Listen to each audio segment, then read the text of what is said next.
Mike takes the same elevator to work every single morning.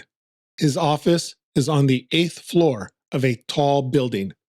Today, his phone buzzes with a message just as the doors close. His wife is asking what he wants for dinner, and he starts typing back. He doesn't notice the floor numbers above the door.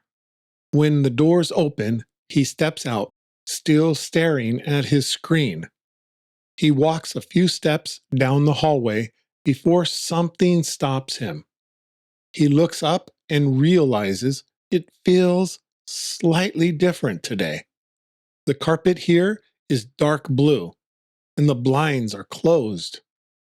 A woman at the front desk looks up at him. Mike stands still for a moment, unsure what just happened.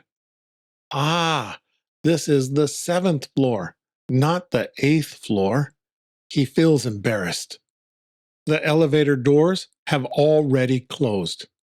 He could press the button and wait, or he could take the stairs. He sees the sign for the stairwell, so he decides the stairs will be faster. He pushes open the heavy door and starts climbing quietly.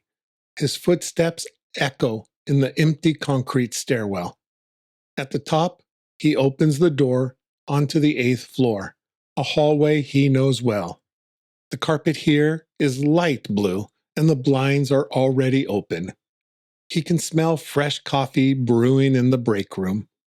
A coworker waves at him, and Mike waves back. No one noticed that he got off on the wrong floor. He sits down at his desk and finishes the message to his wife.